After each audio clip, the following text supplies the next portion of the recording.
नमस्कार दोस्तों, आज के वीडियो में मैं आपको जो आज मैंने प्री बोर्ड ली है उसके पेपर को हल करवाने जा रहा हूं। दोस्तों, ये 10वीं क्लास के लिए ये काफ़ी महत्वपूर्ण क्वेश्चन है। मैंने ये पेपर माध्यमिक शिक्षा बोर्ड द्वारा जारी किया गया मॉडल पेपर के अनुसार बनाया है और प्रत्येक जो लेसन में जितना अंक भार दिया गया है उस अंक भार के अनुसार ये पेपर मैंने बनाया है। आपकी मेन एग्ज़ाम की दृष्टि से भी ये काफ़ी महत्वपूर्ण क्वेश्चन है और आपको ये भी पता लग जाएगा कि इस प्रकार के क्वेश्चन आएंगे, कितने क्वेश्चन आएंगे और कौन से लेसन में किस प्रकार के क्वेश्चन आएंगे। दोस्तों, 1 से 3 तक के सभी प्रश्नों में आंतरिक प्रश्न हैं और वो सभी 1-1 नंबर के हैं। उसके बाद में खंड ब 2-2 नंबर के हैं, खंड स 3-3 अंक के हैं और खंड द 4 अंक के हैं। पहला क्वेश्चन देखिए, निम्न प्रश्नों का सही विकल्प का चयन कर उत्तर पुस्तिका में लिखिए। पहला क्वेश्चन, रासायनिक समीकरण को संतुलित करने की सामान्य विधि है, हिट एंड ट्रायल विधि है। दूसरा क्वेश्चन, मानव शरीर सामान्यतः इस पीएच परास के मध्य कार्य करता है। मानव शरीर 7 से 7.8 पीएच परास पर कार्य करता है, तो इसमें बी होगा। तीसरा है, पीतल मिश्र धातु है। इसके बाद में देखिए दोस्तों, चौथा क्वेश्चन, पादप श्वसन में कौन सी गैस लेते हैं? पादप श्वसन में ऑक्सीजन गैस लेते हैं। पांचवा क्वेश्चन देखिए, लार में कौन सा जैव उत्प्रेरक पाया जाता है? लार में टाइलिन नामक जैव उत्प्रेरक पाया जाता है, यानी कि जो एंजाइम है लार में वो टाइलिन पाया जाता है। अगला क्वेश्चन छठवां, क्षुद्रांत में प्रोटीन पाचक एंजाइम कौन सा है? क्षुद्रांत में प्रोटीन पाचक एंजाइम ट्रिप्सिन है। उसके बाद में अगला क्वेश्चन देखिए, थायरोक्सिन हार्मोन की कमी से रोग होता है, ये गलगंड नामक रोग होता है। मिश्रित ग्रंथि है, मिश्रित ग्रंथि अग्नाशय ग्रंथि है। फलों को पकाने के लिए उपयुक्त है, फलों को पकाने के लिए एथिलीन आवश्यक है। 10वां क्वेश्चन देखिए, ओम का नियम है। देखिए ओम का नियम V समानुपाती I, V समानुपाती I ये भी होता है, तो ए भी सही है। V बराबर IR ये भी सही है और I बराबर VR ये भी सही है, तो इसका आंसर हो गया उपयुक्त सभी। अगला क्वेश्चन है, घरों में विद्युत उपकरणों को किस क्रम में जोड़ा जाता है? घरों में उपकरणों को समांतर क्रम में जोड़ा जाता है। अगला है 12वां क्वेश्चन, जूल तापन नियम है। जूल तापन नियम क्या होता है? H बराबर I² RT ये होता है। दूसरा क्वेश्चन है, रिक्त स्थानों की पूर्ति कीजिए।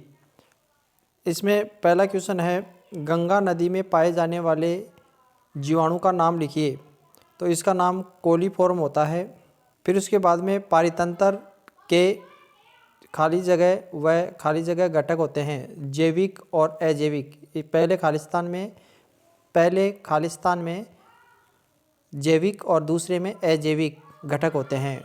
विद्युत परिपथ में वोल्टमीटर को किस क्रम में जोड़ा जाता है? समांतर क्रम में। इसमें समांतर या पार्श्व क्रम आएगा।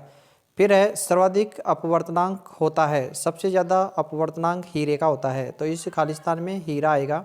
लिटमस नामक प्राकृतिक सूचक पौधे से प्राप्त होता है, तो लिटमस जो नामक प्राकृतिक सूचक है वो लीचेन नामक पादप से प्राप्त होता है। देखिए, अधातु ऑक्साइडों की प्रकृति होती है, अधातु ऑक्साइडों की प्रकृति अम्लीय होती है। तीसरा जो क्वेश्चन है उसमें है, एक शब्द या एक पंक्ति में उत्तर दीजिए। इसमें पहला है, कोयले के दहन की अभिक्रिया का समीकरण। तो कोयले की दहन की C+O2 और क्रिया करके CO2 प्लस उष्मा, ये कोयले की दहन का समीकरण है। दूसरा क्वेश्चन देखिए, एंटासिड का नाम लिखिए। एक एंटासिड का आपको नाम लिखना है, तो जैसे मिल्क ऑफ मैग्नीशिया और बेकिंग सोडा, ये दोनों एंटासिड हैं। तीसरा देखिए, दंत क्षय के लिए पीएच मान कितना होता है? दंत क्षय के लिए पीएच का मान कितना होता है? 5.5 से कम होता है। अगला क्वेश्चन देखिए, मधुमक्खी के डंक और नेटल पौधे में कौन सा अम्ल होता है? मेथेनोइक अम्ल होता है। फिर है 2 संश्लेषित सूचकों के नाम लिखिए। तो मेथिल ऑरेंज और फिनोप्थलीन, ये 2 संश्लेषित सूचक हैं। फिर है उभयधर्मी ऑक्साइड क्या है?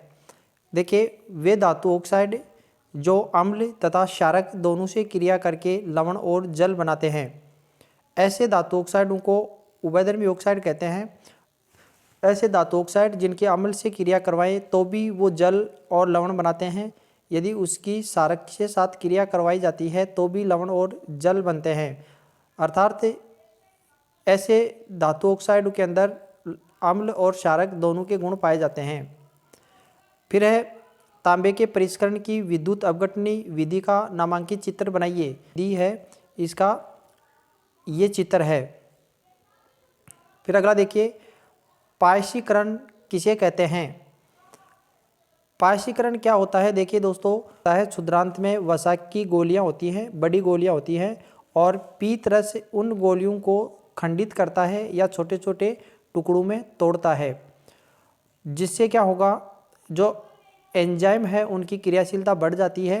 और ये जो प्रक्रिया है यही पायसीकरण या इम्लीफिकेशन कहलाती है। मेडुला ओब्लिगेटा का कार्य लिखो। देखिए, मेडुला ओब्लिगेटा है वो अनैच्छिक क्रियाओं पर नियंत्रण करता है। फिर है 1 वोल्ट को परिभाषित कीजिए। देखिए दोस्तों, हम जानते हैं कि जो विभवांतर है V बराबर W/Q होता है। तो W कार्य है और Q आवेश है। आवेशों का मात्रक कूलाम होता है और कार्य का मात्रक जूल होता है। इसी चालक में 1 कूलाम आवेश प्रवाहित किया जाता है या 1 कूलाम आवेश प्रवाहित होता है तो 1 जूल कार्य होगा, और ये 1 जूल कार्य होता है, यही क्या है, 1 वोल्ट कहलाता है। MRI का पूरा नाम, इसका पूरा नाम है चुंबकीय अनुनाद प्रतिबिंबन है, चुंबकीय अनुनाद प्रतिबिंबन। तो ये जो छोटे क्वेश्चन थे वो मैंने आपको बता दिए हैं। आगे के जो क्वेश्चन हैं वो हम अगले वीडियो में पढ़ेंगे। Thank you for watching.